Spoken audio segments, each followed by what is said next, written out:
My name is Parvinder. I'm Chief of Tech and Skills at AND. Been with AND for last 3 years, and my role, I look at the forward view of tech and help AND Digital adopt its roadmap of tech upskilling and skills.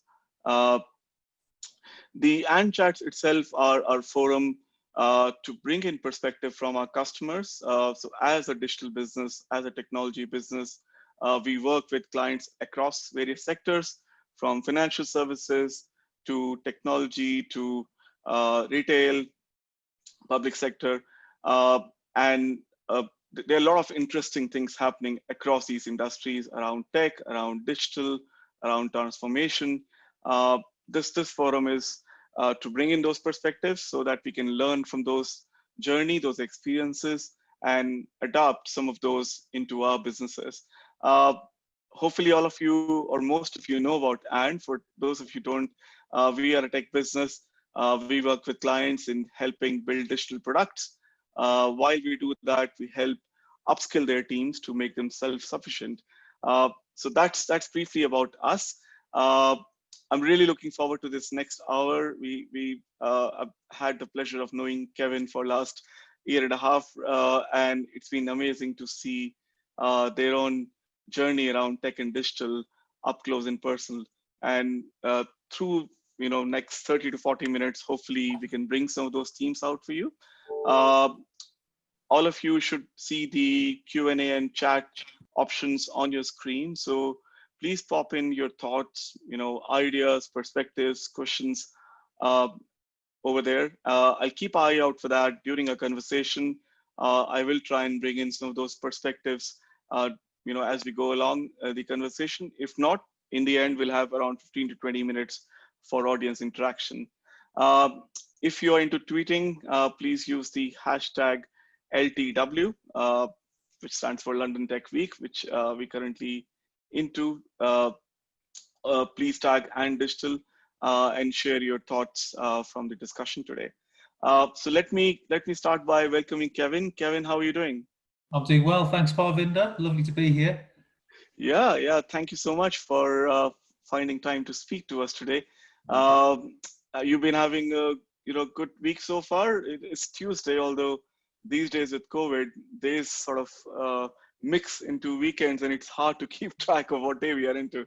Well, it can be, Parvinder, sometimes. No, having a good week so far. Just back off from holidays. I had a week away, which was lovely over in Turkey. So I managed to avoid getting locked down when I got back.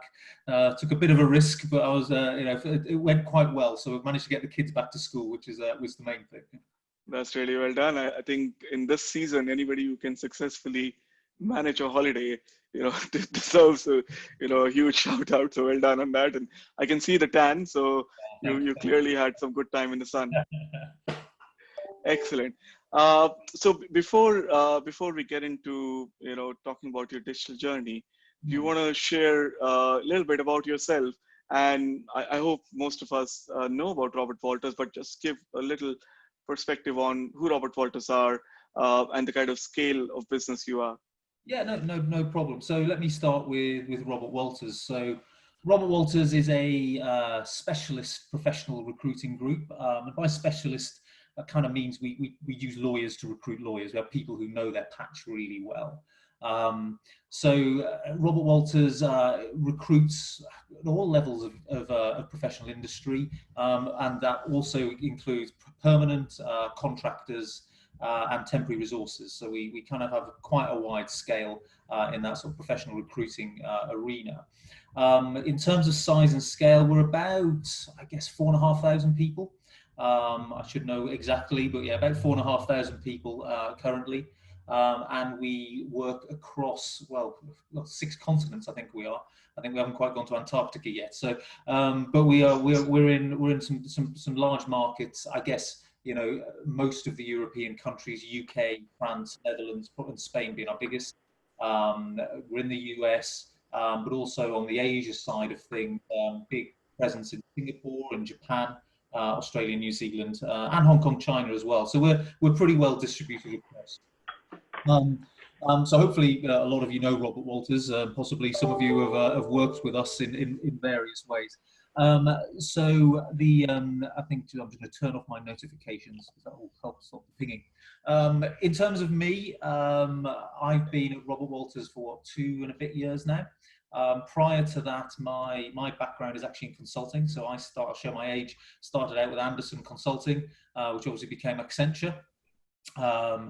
Spent some time, well, probably 13, 14 years there, spent some time with Infosys, doing, very similar things. And really my background is, lots of consumer goods and lots of CRM in terms of what I've done in my past, but worked across most industries at some point. I've also did a few years at Pearson, so the publishing as CTO there, and that was quite interesting. That came very much more from a consulting implementer to driving customer product, if you like, that you sell. So a very different way of working and creating things there. And then very brief stint again at Infosys, then across to Robert Walters, and I came across here very much with the remit of taking a strong performing technology team, but kind of taking that, I think, to the next level from a digital point of view. And there's a huge amount of transformation that's ongoing across the whole piece. Great. Thanks for that background, Kevin. So let me start by asking you, you are a recruitment business, which is, by definition, a people business. You're quite global. And I'm sure being a people business, a very high touch business, both within the organization and also with your clients and customers. What does technology and digital mean for such a business? It's really an interesting one. I think the point you make about it being a high touch business is absolutely key. And I think we have a fairly simple strategy, but for me, I think it's a very effective one that comes down from Rob. And it really is about having that clarity of relationship, that great relationship with your client, that extraordinary relationship with your customer, who's essentially your candidate, to make sure you're placing that right thing. So in a way, sometimes technology is being seen as a bit of a barrier to that, because if people are focused on the technology, then they aren't necessarily forging those relationships. So having said that, very much it's an enabler. And I think what we've seen, over the last couple of years is the ability for technology to enable those relationships in the right way. Right. Be that having the right information at the right time, be that just preventing any barriers to spending time with your candidate and your client, because you're doing, you're inefficient because of what you have to do in various systems. So I think technology very much is an enabler, and I think it's very much in a way you take a little bit of a back seat, and it's making sure we're not trying to throw technology as the solution to everything. What we're trying to do is make your life just that bit easier. Right. Yeah. And you got an interesting title, Chief Tech and Transformation Officer. So obviously you joined RW with a transformation agenda. Yeah. Do you want to give a little bit color to, what was the context and need behind this change? So what kind of business you were before you joined in, or when you joined in, and what's the aspiration? What's driving that change? So just give us a little bit around that. Yeah, well, I mean, just on the title, it is a bit of a coined title, but I think one of the things when I came in, it was very clear that our folks within technology and transformation, we were called systems previously, and I think we were about to embark upon a journey. It was really important we had a name that actually summed up what we were doing, and that we were a transformative piece, that we were part of the business. We weren't just the systems guys who were getting stuff plugged in the background, and that's key. It's important, but I think it was important that reflected the transformation agenda that we had as well. In terms of what that transformation means, actually, the transformation is far-reaching.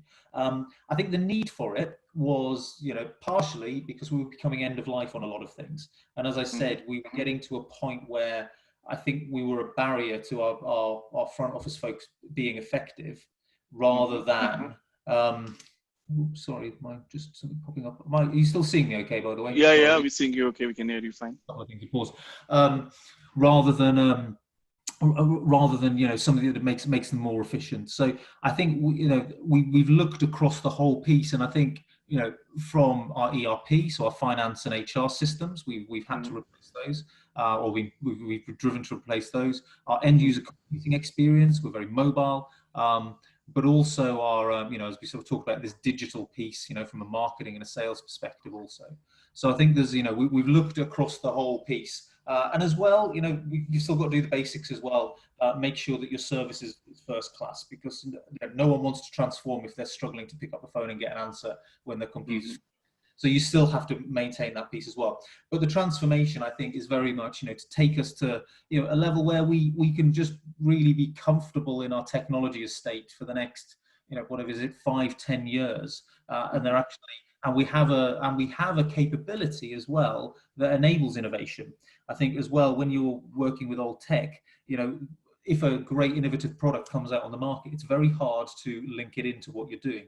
Whereas if you've got a platform that enables that, with the right architecture, then you're in a great position to actually take advantage of new things coming through. So I think, it's clear that a lot was coming to an end of life, but also the ability to, really help our consultants rather than hinder them is almost the watchword for what we're looking at. Right. And traditionally, you've been a business who've been buying a lot of off-the-shelf technology. Yeah. And this was a big change for you in terms of deciding to build many of these technology in-house, building a platform. Yeah.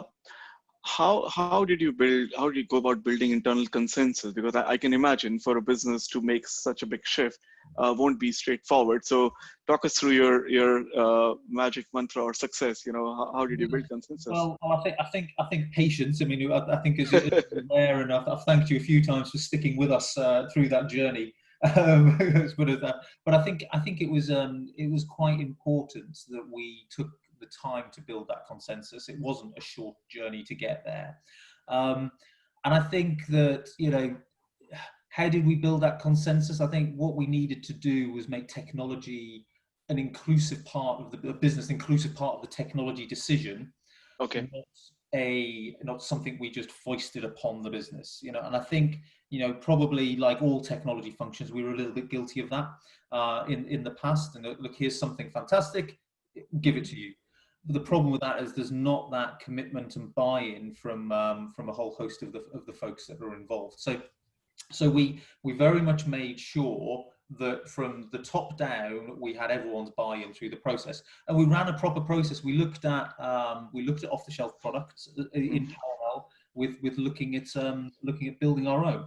And in terms of the products we looked at, they had great functionality. They did pretty much all the stuff we needed to do. I think our issue was that we couldn't customize the user experience to a level and make it simple that we wanted, the simplicity we wanted to take it forwards. One thing that stuck with me was Antoine, who's the CEO for the APAC region. He said, what we can't afford to do is move from a 3 out of a 10 to a 5 or 6 out of a 10. Right. No point doing that. And I think we were at risk of making something very similar, but a bit shinier, rather than really honing down on the business capabilities and defining what solutions would fit those capabilities. I do think as well, I think, just from a point of view of, moving from, very much packaged software to building our own, I do think the timing is right as well. From my perspective, had we looked at this 3 years ago, I don't think I would have felt confident or in the right place to say that we were doing the right thing. I think technology's evolved. When I first started out, yes, there were big packages, but you could customize the hell out of them. Then that was seen to be became too expensive. Then there was the kind of the world probably through the 2000s of big package software, and you did what the big package software boys told you to do. Yep. I think we've got to a stage now where with open source technologies, especially, we're in a position where actually it's proven. So we have platforms that are available that allow us to build ourselves and have that confidence that we have from the big software providers, but then have that user experience in a non-expensive way, a very business value way that we can get to fit our firm. I think as well, the people probably from other sort of industries here, and looking at that sort of decision-making process, if you're in a highly complex manufacturing process, you probably wouldn't, base your key user's system on something you would build yourself. But we're not. We're a simple business, but we're what we want to do is provide something that is elegant, easy to use, and helps our relationship building.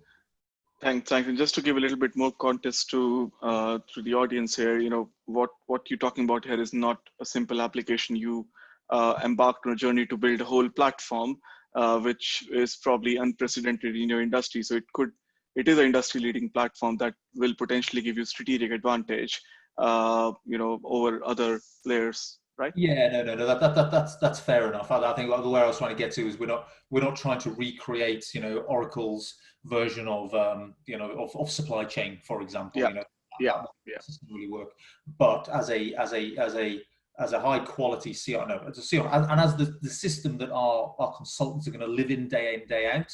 yeah. This is it's not just an app to do certain things. It's a fully functioning system and platform. Absolutely, that is going to give us what we need. Great, thanks. So let's just shift gears. Let's talk about you. I think you did the right thing in spending time at the beginning to build that consensus. Because a lot of times I've seen when large businesses embark on such ambitious program, that resistance can they try to start it quickly, and resistance can actually risk the project. So you did that initial heavy lifting, spent the time, and then you kickstarted it. Once you started the project. Uh, talk us through so there is this healthy tension between global versus local, right?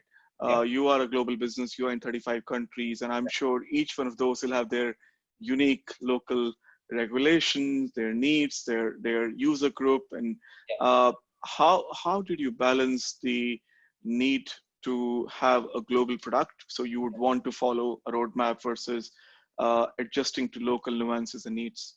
Yeah, okay. So I think so. There's a few things behind this. I mean, the first thing that we did was really, and people got very bored of me talking about business capabilities, and I think it's a step that a lot of people miss out. Mm-hmm. We very much looked at, well, actually, what do we need? What are the capabilities we need to satisfy?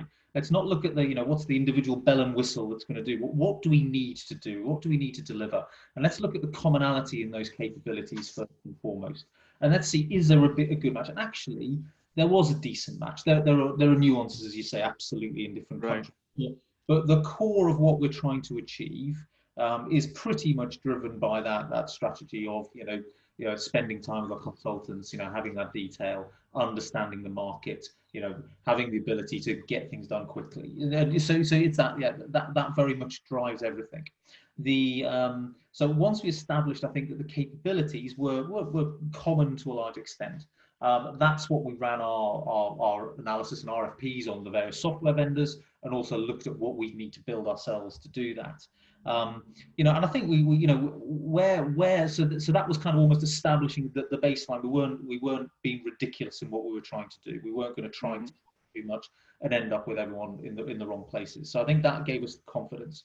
I think then it was very much a top-down process actually to start with, making sure that the individual CEOs, but also marketing, and also Rob and Al, the CFO, were very much understanding that what we were trying to build was the right thing, or what we were trying to buy was the right thing. So we spent a lot of time, getting that consensus at a high level actually, to make sure that we were agreed on what we were trying to achieve from this program, whatever it was going to be, whether it was going to be build or not.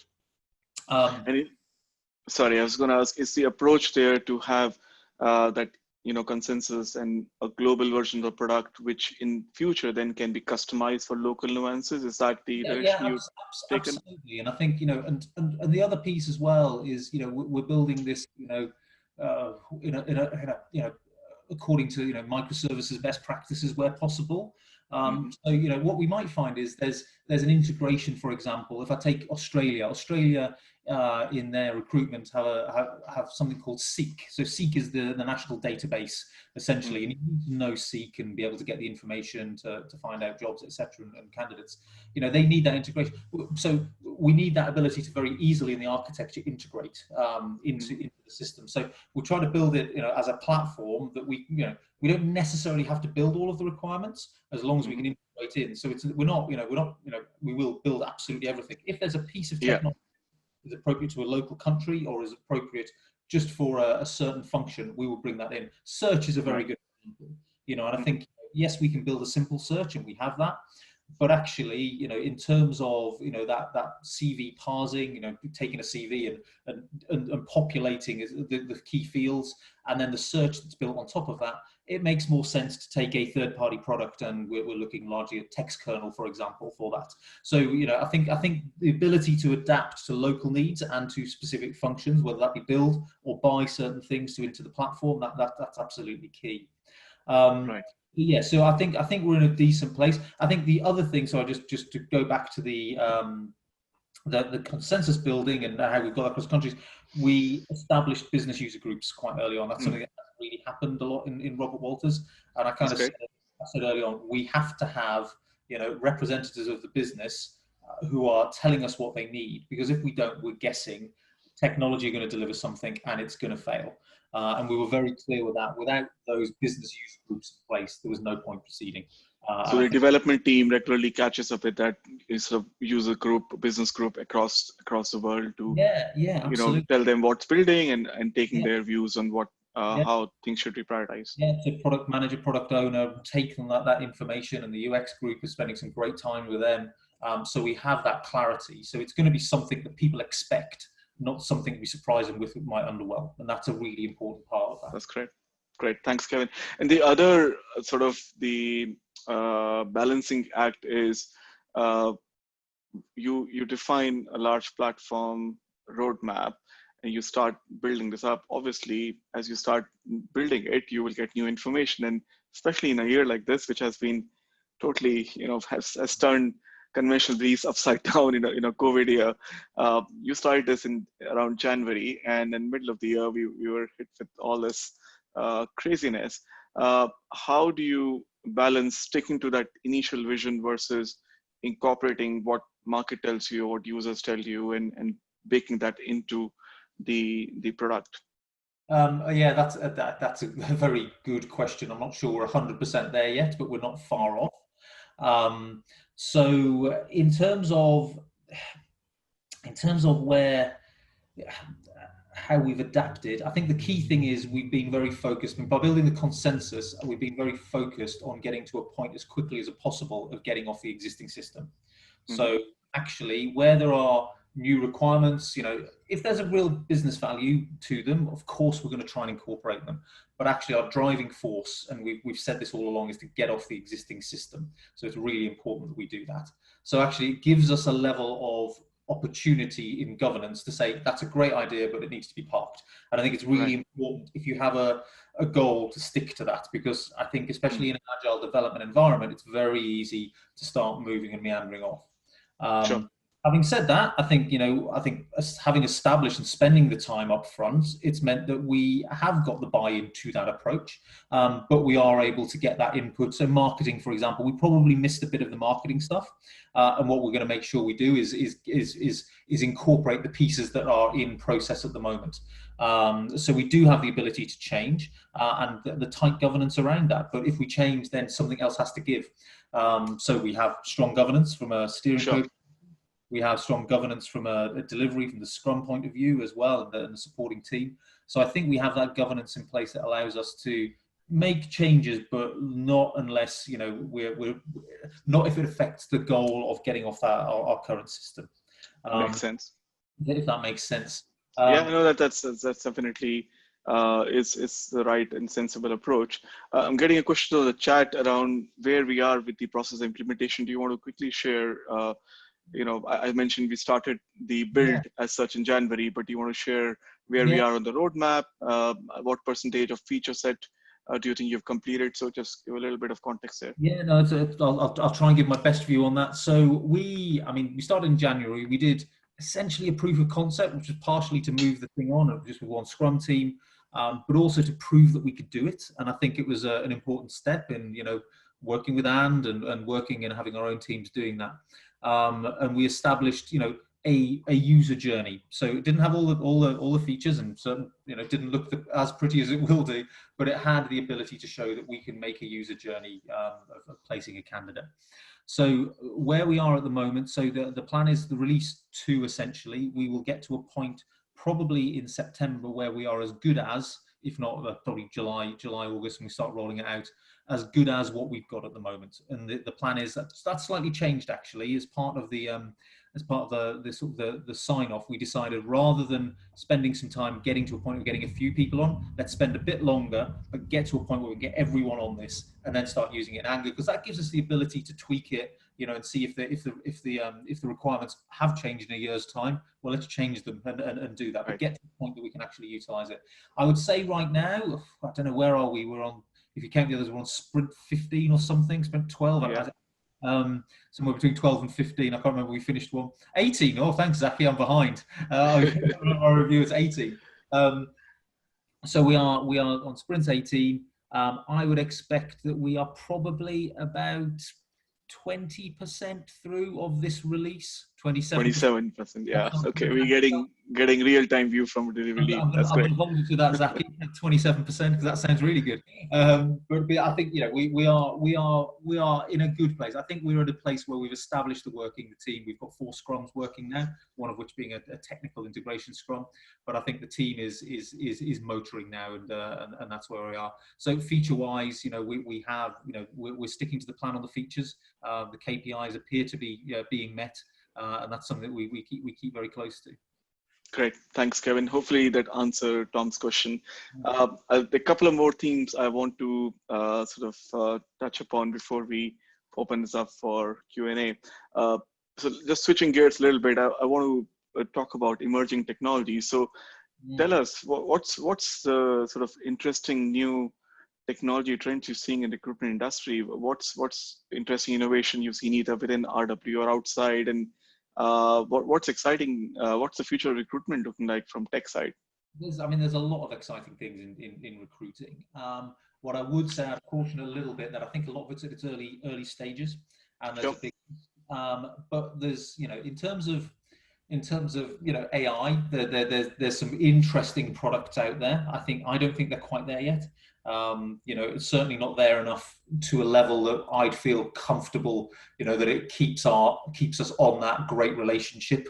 Because I think we, but for some other recruitment agencies, much bigger, much more commoditized, I think it, absolutely can filter people, can get to a point where you're really looking at at the matching technologies that help. The text kernel that I talked about does help a huge amount in terms of matching, especially if you run through the CV parser.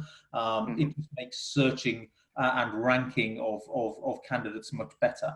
But having said that, there's expectation with a lot of our consultants, they should have that information to hand. But going forwards, it's going to become an increasing part, and we need to be able to have that, and as we get bigger, you're not necessarily going to have that, that experienced consultant able to support that inexperienced consultant. So they will need support from AI and various things. Other things I think that are probably ready now that are really important at the moment, things like, I think there's something called Video My Job. So having the ability to conduct interviews over, obviously we can do interviews over Skype or what have you, but doing high quality video CVs that can be then given and sent to people, where they may not have that initial ability to talk to people. I think that's really important. I think there's a lot of potential in diversity inclusion as well, and I think that's really important. Right. There's been some catastrophic things that have gone wrong, where some of the diversity inclusion aspects of AI have gone the wrong way. But fundamentally, I think that it will help to make sure that where there are certain things that are entrenched that aren't promoting that inclusiveness, I think certainly there are technologies coming through now that will help people. The other one I quite like is some of the video pieces that are there that when you're doing videos, the AI will assess whether the candidate is looking around, looking at notes, trying to find out things, because actually that's quite an important thing, because you want to have you don't want people to be cribbing off sheets all the time. You want them to get their full purpose, and there are good parts and bad parts about that. So there's a lot coming in technology. I think it's just making sure you take the right things at the right time, and as I say, never do it to the detriment of spoiling that person-to-person experience. What I do know, I think we will start seeing is, certain parts of the application process becoming more automated. And there are softwares out there at the moment, where actually, a lot of people, especially in the technology sector, I think what you might find is that lawyers and financial directors want to have the first contact to be that face-to-face contact. Yeah. I think technologists, in a lot of cases, would happily talk with a bot to get their information drilled out and just get the key bits of information, as part of the application process, getting interviews scheduled rather than having to go through a phone call, things like that just make the process more efficient. And I think that's what we focus on, that efficiency rather than the taking away what the agents are doing, the consultants are doing with their candidates. Absolutely. And I think with COVID, that's a trend which is only set to accelerate with, I think all of us are so comfortable in working remotely and in engaging remotely. So that's definitely happening. In terms of new technology and experimentation as such, as a large player industry, what's your approach? How do you decide what areas to experiment on? How do you experiment? And then how do you judge the success or failure of those experiments, and then decide which of those to take into mainstream in a roadmap as such? Yeah, well, we established probably just before I joined, actually, an innovation team that kind of works as part of marketing, but also cuts across within technologies. We have a very close relationship as well. And we have, and that innovation team is made up largely of ex-consultants, front office consultants. And their remit is to really understand the market, to look at the market of technology and not just technology, but processes coming in, of innovative ways of working, and to say, well, actually, how would this help us? And we do trials, and a lot of that is desk-based trials. We do assess these things in our industry and really look at the business value that these things can provide. In terms of taking it forward, I think I sort of alluded to a little bit. I think the hard part we've had before we're moving to this new platform, it actually takes quite a lot of effort to bring in those modern technologies into quite old legacy applications. So actually, if we want to really weaponize, if for want of a better word, these new innovative technologies, we have to roll up a pretty significant project.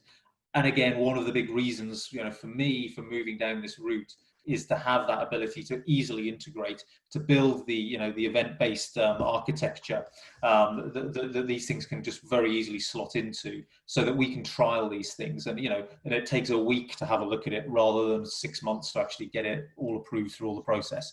So I think what we will see with the journey we've gone on, and when we get to the land on this new platform, I think we as technology will be able to really motor, just ignite the ability to look at these innovative products. And also, probably they'll be in a better state. They're probably think about Gartner hype cycle, they're probably going to be in a better state for us to take as well. I think it's probably quite a lot of them. Yeah, absolutely. That's great. I like to talk about COVID because it's that kind of year. We can't escape that topic in any conversation. Do you want to touch upon how has business environment changed in your industry? And it's been fascinating to see, as we work with variety of industries. Some businesses have actually benefited in this crisis. Their business has increased, while some others have been impacted negatively. But what was the impact on your business, your industry, and then how did you react to that crisis initially? What did you do? So I think from a business perspective, it's been hard. I think you're kind of see on everyone's half year reports. It's been tough in the recruitment. And in the recruitment industry, we normally, when something happens, we get hit quite early, but we also back very early as well. It's quite a bellwether of what's happening in the market, the recruitment industry. People, as soon as things bounce back, they're employing people, and they need to employ. So I think in terms of the impact, it's obviously really reduced down the activity in the market. There's no getting away from that. I think as a company, we've done all right with that, though, actually, in terms of, there's been some great sacrifices across the whole business in terms of how people have, worked onto sort of more limited working, 9-day fortnights, 8-day weeks, some real sacrifices, which are hugely appreciated. But I think because of that, we've been able to, keep our head above water. We've remained profitable throughout the period, which is really important. I think that was kind of, what we were aspiring towards, not aiming for, and that's it's phenomenal that's done. I think what we're also seeing from an industry point of view is it's different. Our global reach has actually been quite useful because it's different in different markets. Japan has held up phenomenally well.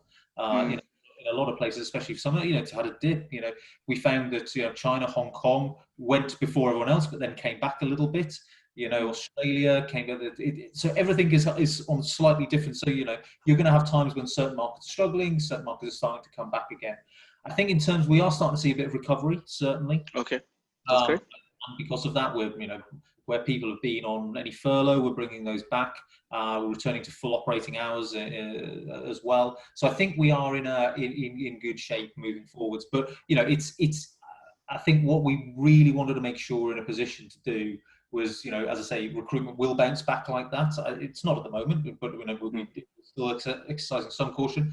But when it bounces back, there's going to be real opportunity for those companies who have tried to stay in there. In terms of how it's worked from a technology point of view, I'll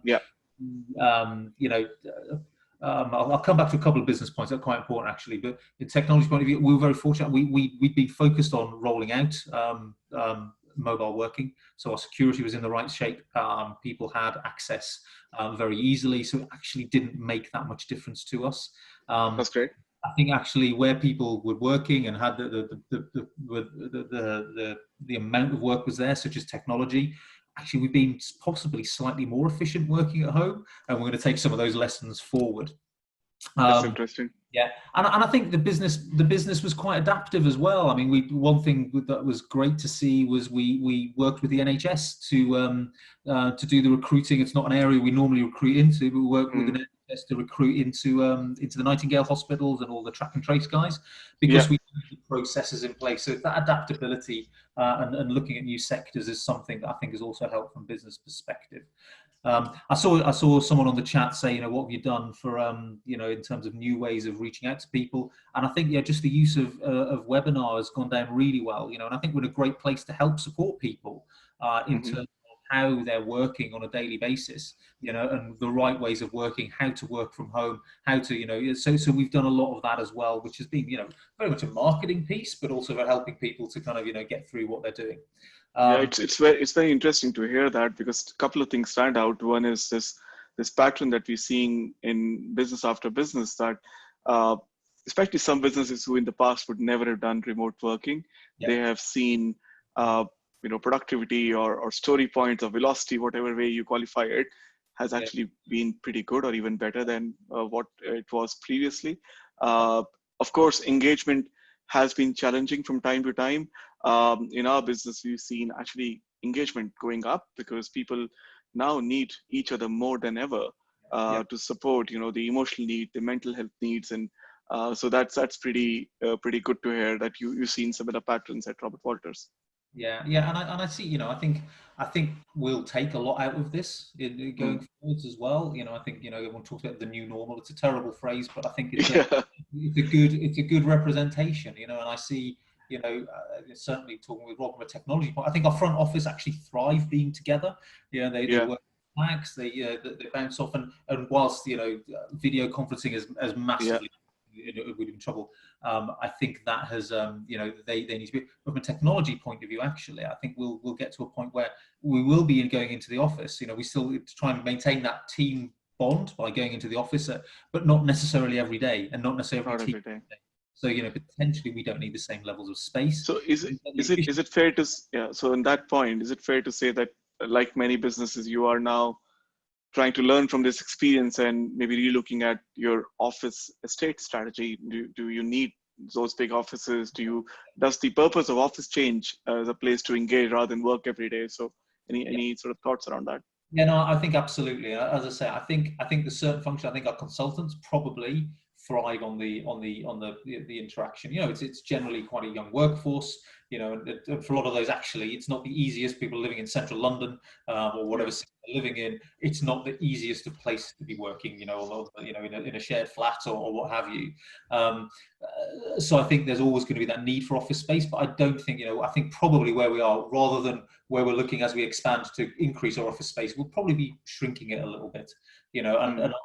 And for me, from a technology perspective, and my vision is very much that we have these great meeting spaces. That if you want to have your stand up, you have a weekly stand up, and you get your team together and they work together, so they have that interaction distraction, but then go off and spend the rest of the week working and driving through the detail without the distraction and the additional the commuting. But I think actually we'll end up reconfiguring space quite a lot.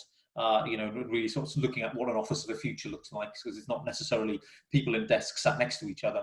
And to be honest, I think in technology functions, we're probably going that way a little bit anyway. We're very global, and I think, and to an extent, we've got quite a global team.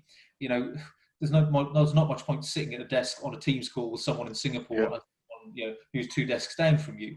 It's working out what the right things are. So I think the reconfiguration of how we work and how we create that bond and don't lose the culture, but at the same time use some of the efficiencies and give people that flexibility to spend time with their family and not commute 2 or 3 hours into the office. That's going to be quite important.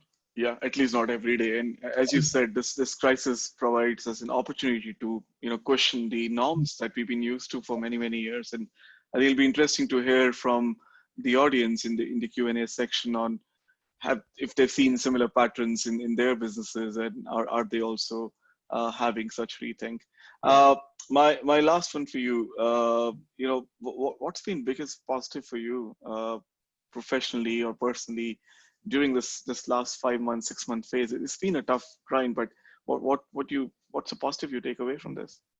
Personally, I think probably it sounds a bit trite, but probably just spending a bit more time with family and my kids. I play cricket pretty much every lunchtime for 15 minutes with my amazing 10-year-old.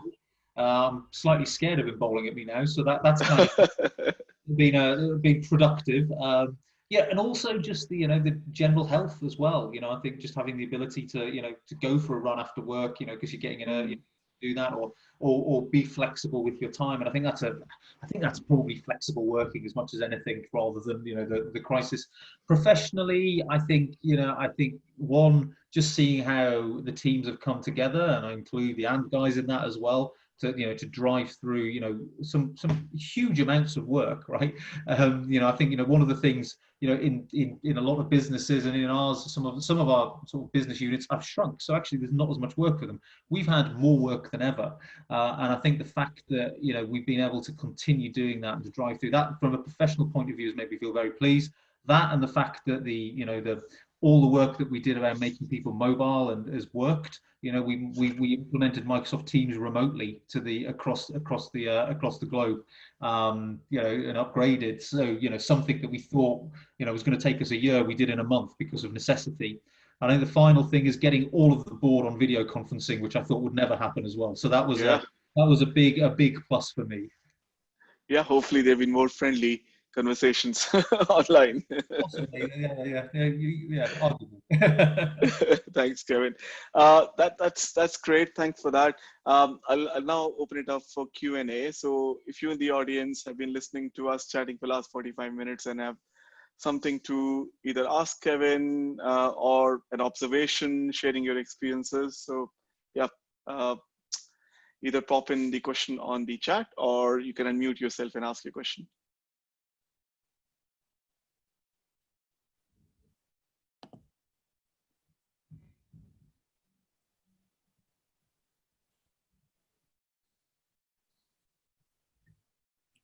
I think first one is always tricky, right? Philippa, is that? Hi, Kevin. Nice to see you. I think you have alluded a bit in the beginning about digital transformation and getting the right buy-in at the right time. From your past experience, what were things that actually created the biggest challenge to bring a business to a change alongside technology? I think without a doubt, it is where the expectation is that technology provide. I think wherever you just assume that technology is going to be a silver, because people assume if technology say we're going to deliver this, everyone assumes it's going to be a silver bullet, and it always ends in disappointment. So I think I'll come back a little bit, because I think the question was probably more focused on how do you make sure people are involved. But I think where things fail, it's where you don't have that buy-in, where you don't have that agreement, where people don't feel part of the transformation. And I think talking it as a transformation project rather than talking about a technology project, just in that nuance, is really important. getting people to do that, I think you sometimes have to be quite tough, and that's always got to be top down. You need to make sure, if you haven't got that on your the board level relationship to say, you need to get your folks involved in this. I think you're fighting a losing battle to start with, and that needs, that's where you do have to fight a little bit. And I've seen that before in other companies. I'll not mention, was some part of my consulting career, not having that buy-in at the right levels at the top, and just assuming that, it's technology, if it goes wrong, we'll blame them, because that's a very easy thing to do. So it's focus on transformation. You keep using that word.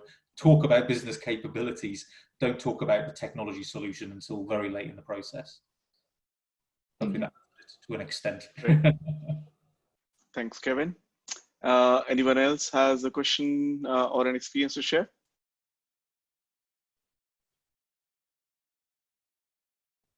I think I saw on the group chat something Tom was asking, infrastructure architecture we've chosen. Yeah. Probably not the right person to talk through all of this, but we very much focused on an open source architecture. I know we've got Kafka as our service event bus, and using various open source technology. I'm sure, Tom, if you wanted to kind of catch up, I could find you the full piece, because I don't want to misquote which specific languages we're using in certain places. I know that there are probably people who could talk you through on the call if they wanted to. There. Great. That's good. We're keeping it high level today. Yeah. If you want to reach out, just go via the ad guys, and I'll very happily to outline or get our architecture for you. Kevin, let me ask you about the transformation journey itself. So looking back at a journey, is there anything you'll do differently? I'd like to have done it quicker, if I'm honest, but I don't think we'd have got to where we need to. And I think I remember a partner at Accenture, a fantastic guy called Simon Whitehouse, who was a phenomenally brilliant man. And he said, Kevin, what you've got to look at is the metabolic rate of change. And I was kind of didn't understand what he was talking about. I was going, it's very much, different businesses are going to want to change in different ways and at different times, and actually getting that right is really important. Some businesses are just going to do it now, and if you don't do it now, you're going to be seen as lazy and dragging your heels. Some businesses will procrastinate for years and never get anywhere. We was probably somewhere that we kind of needed to do the process, but once we'd agreed it was kind of go. And as part of that, it was in the crisis to make that bet, essentially, to say, no, we're going to continue with this.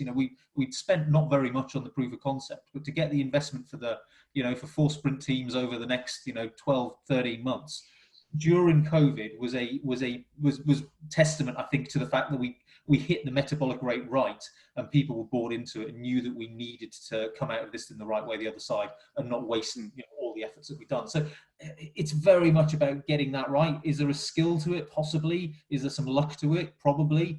And it's just a matter of just keeping that communication and transparency open. So I think that's great. I'd have loved to have done it quicker. I'd have loved to have been releasing this to our countries right now. But again, we were doing a lot, and I think probably the focus, again, probably that bit of luck, the fact that we focused more on getting the mobile devices all working and up and running, probably was the right thing in retrospect, given what's happened. So yeah, I mean, that's great context, and I think what stands out for me is what you said, that finding the right transformation approach for your context. And given the high percentage of global transformation programs that fail, I think it's much better to do it slowly and do it successfully than doing it too quickly and not doing it at all. So thanks for that. We got a few questions on the chat. So Vera is asking about, is there a cultural shift in acquiring the right talent in 2020? Maybe given the crisis, the COVID, have you seen any changes around that?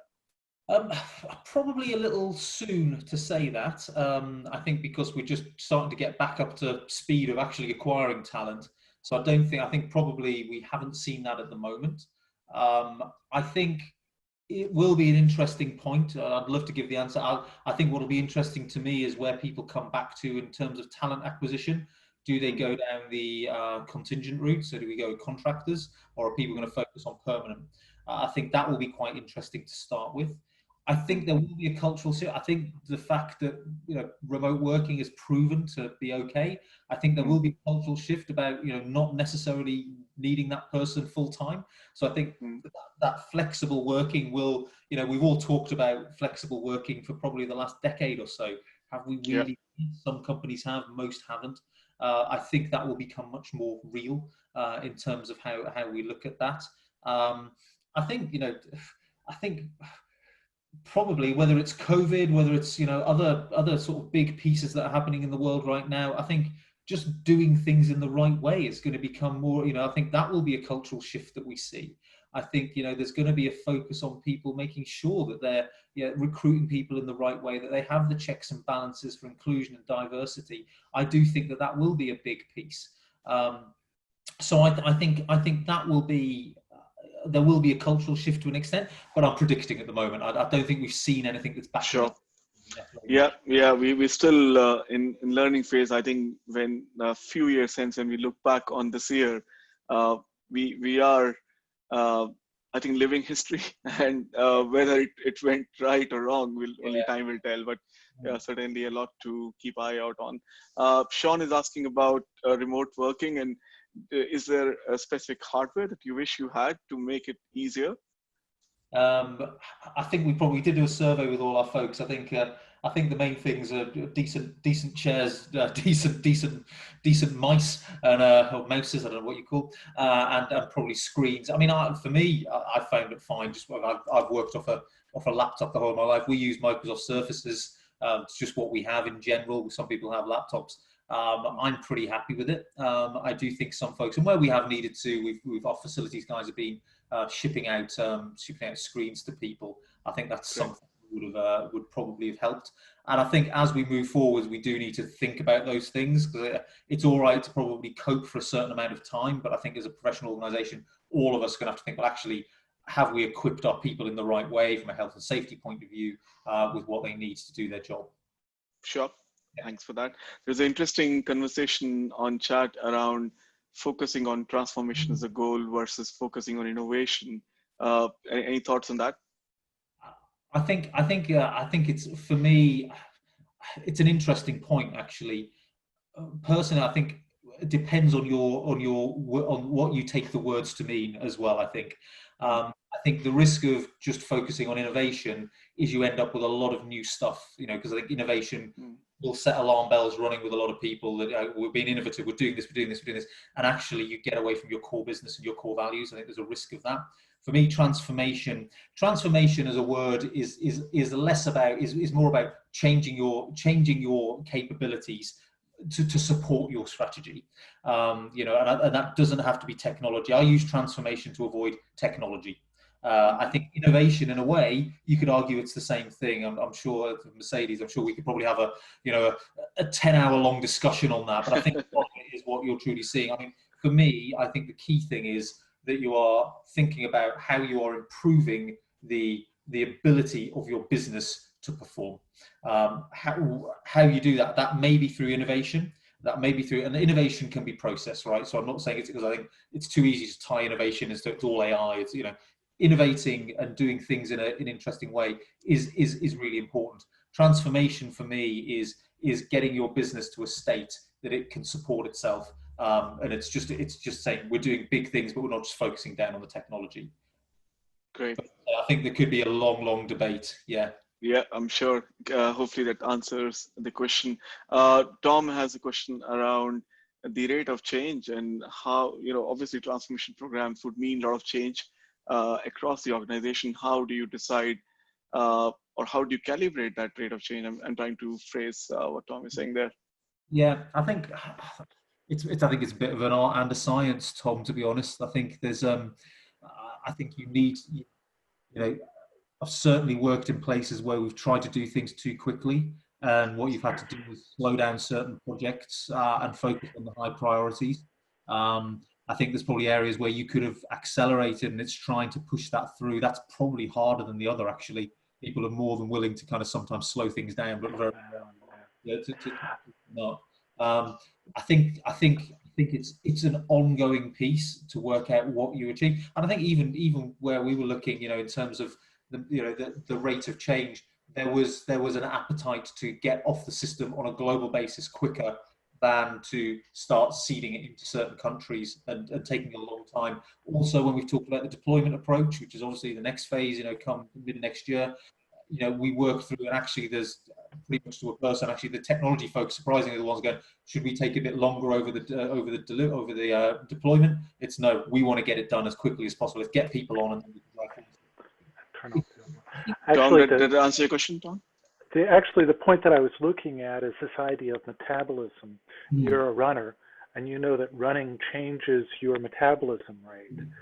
As we think about organizations' readiness and willingness to take on change, are there levers as leaders that we might have that could adjust the rate at which organizations can take on additional transformation? I see. I think it's a great point. And actually, I think it's you earn the right to increase metabolism, if you like, or to help an organization increase their metabolism. One of the things we did quite early on, I think there was a lack of trust in technology for the wrong reason. So what are the low-hanging fruits? And it could be something as simple as getting the board on a video conferencing, because for them sometimes that's a big deal. We did a thing where we tried to bring technology and the business closer together. I put two of my desktop support guys on the business sort of trading floor, if you like. In essentially, we made a nice kiosk and it was somewhere they could just walk over if they had problems. So little things like that start earning you the right to do something bigger. The ERP program we did, in its basics, but that also from the CFO said, oh, actually, you're delivering stuff and you're delivering it effectively.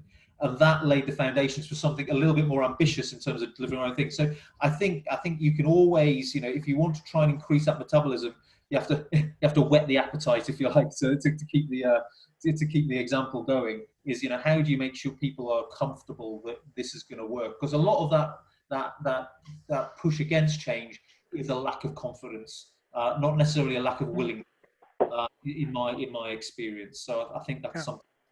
Yeah. So hopefully, so I think doing small things and building up is probably the way to do it.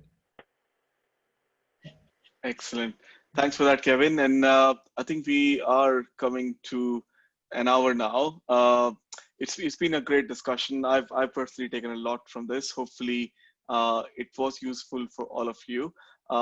Lastly, a big thanks to you, Kevin, and actually thanks to all of you for finding time to join in the conversation, and have a great rest of your evening. And see you at the next AND chat. Thank you so much. Thanks, Parvinder. Thanks, everyone. It's been a pleasure. Bye. Bye, everyone.